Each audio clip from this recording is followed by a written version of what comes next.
Hi guys, how you guys doing?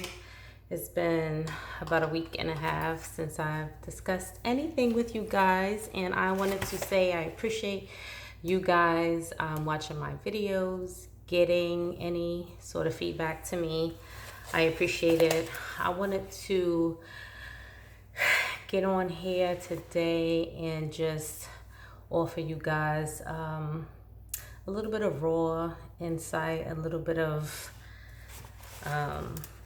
self-reflection, and just some authenticity. It's so difficult to process everything that's going on.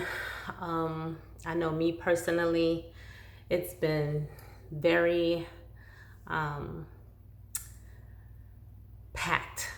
Everything is just packed in and kind of jumbled up, and it's really hard to like unload everything and just translate emotions to feelings and verbal dialogue.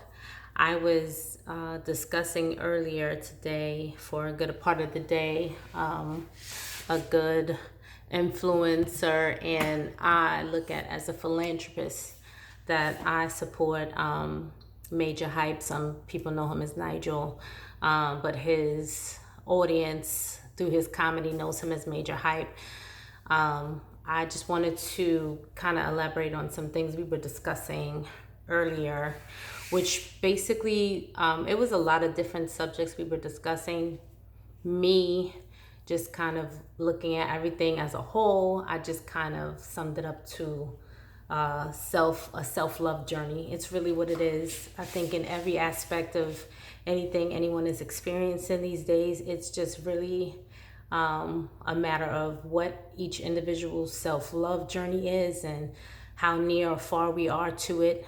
None of us are perfect or posing to be the expert in that journey, because even licensed psychologists and psychiatrists will say that everyone needs a outlet to foster self-love. And sometimes, especially for any sort of public figure, it's very difficult to be in public and have a larger audience and to go through that journey, as we all see with dealing with this social distancing that we're experiencing over the past 4 months almost.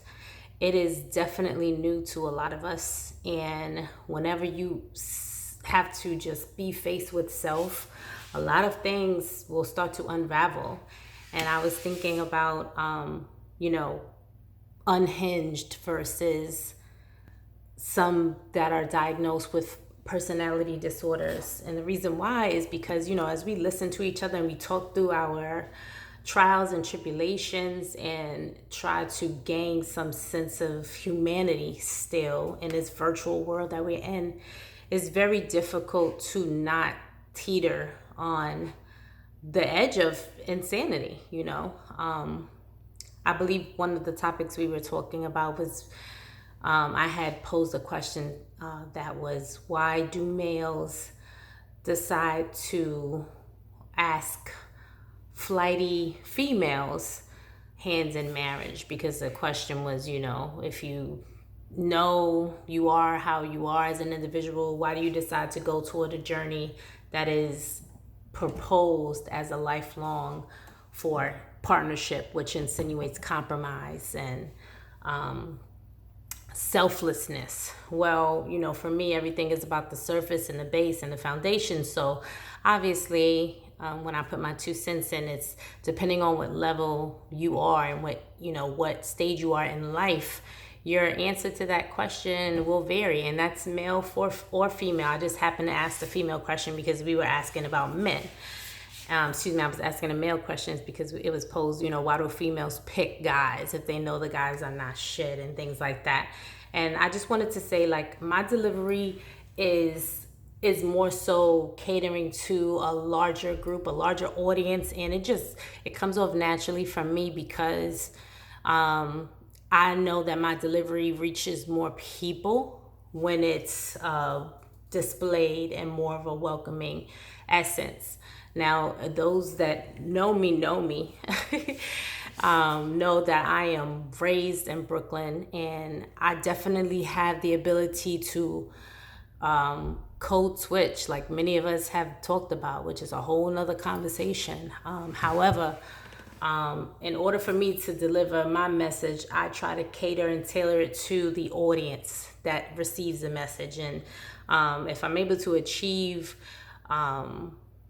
the ultimate love and positive aura that I want to give off and help continue to foster, and I want that to flourish, then that has to be my main delivery. Does that mean that I'm going to be perfect and that I'm not going to ever show my street knowledge or my street essence? No, that doesn't mean that. It doesn't mean that I want to be put on any sort of pedestal that I will fall short. I won't fall short of perfection, because I am flawed, and I definitely love and embrace myself that way, and that's authentically me. So that's what you'll get. I just wanted to put that out there, because a lot of times when I get on these lives, I apologize, guys. When I get on these lives and interact with the public and try to reach certain audiences, a lot of the commentary is so, it's not encouraging, it's discouraging. And I wanted to say that because that is what led to me just finally putting myself out there on Front Street and getting on a larger platform to express, my journey and self-love. And so I just wanted to let you guys know that there's a purpose for everything in what I do and what I represent, and mainly my audience of young, adolescents, the youth, the innocent.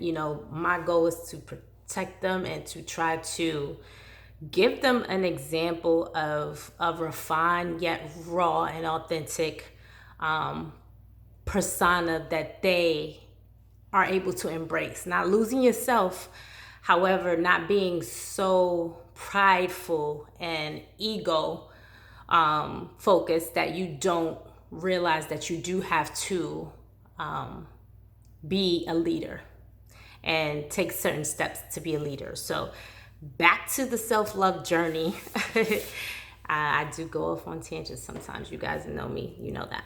I just wanted to kind of touch base on, self-esteem and self-worth, and just how in every example that you can think of that's going on, even that you interact with, whether it's personally, professionally, or in a friendship level, rather, versus a relationship, intimate level.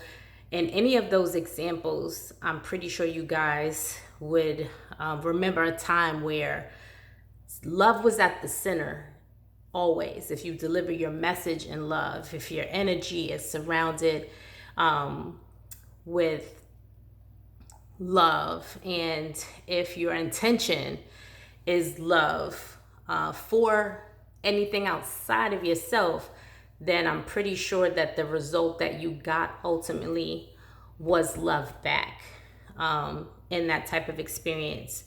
Now, a lot of times, when we're in a devastating situation, we have experiences that we go through that take us out of our element, that is the element of love, because we react sometimes on impulse, and those survival instincts kick in. And so whenever you're out of the element or energy of love, and you're in a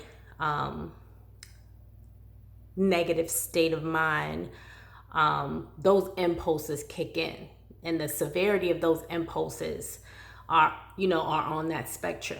So that's why they say, you get to see how people really are and treat you when you're at your worst. So if you want to know how a person really feels about you, have an argument. We have so many contexts and scenarios, that are rooted in just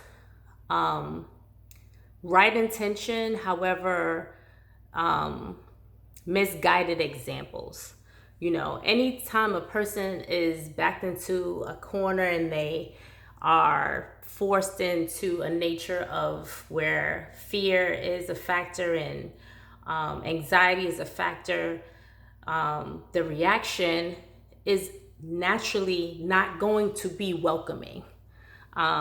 It's not going to be calculated in thought. It's not going to be strategic. It's not going to be logical. That's why we say we need to step back away from a lot of things that we do out and try to take ourselves outside of the emotion.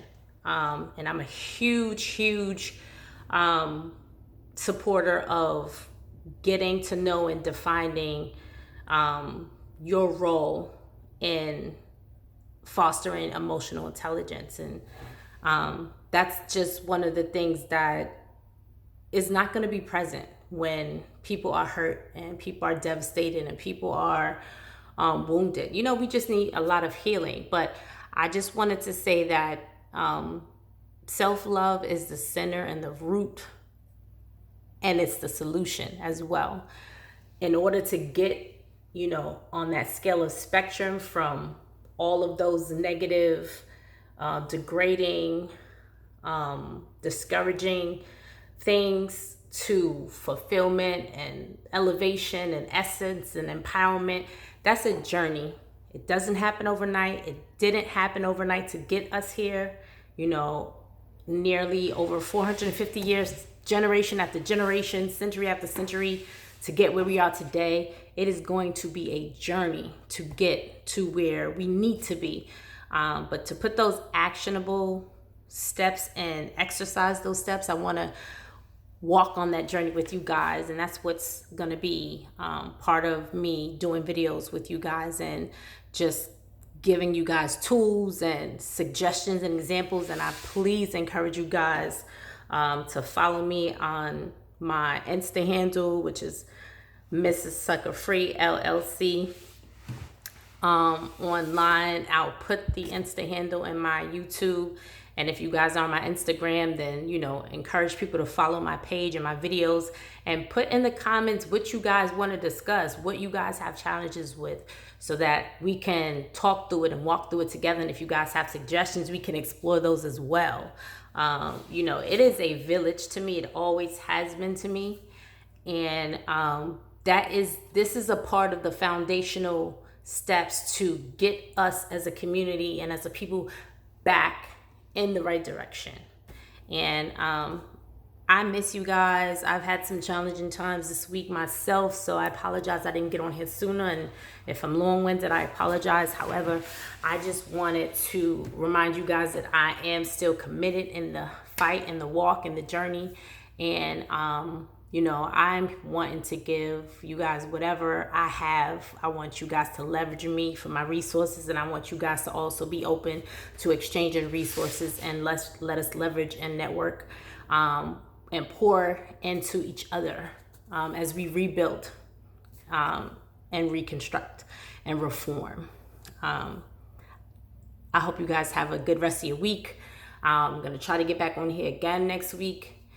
Or sooner, depending on what you guys want to hear and what you need from me. And try to meditate, get a quiet place sometimes just to even think. Listen to your favorite song, listen to your favorite poem, be narrated, through audio sometimes. Sing a song yourself, sing in the shower, dance around with there's no music. Dance when there's music. Whatever it is that you guys need to do to uplift your spirits, I encourage you to do it. Realize that you're amazing, you're beautiful, you are purposeful, and you don't have to be perfect. That's what makes you uniquely you.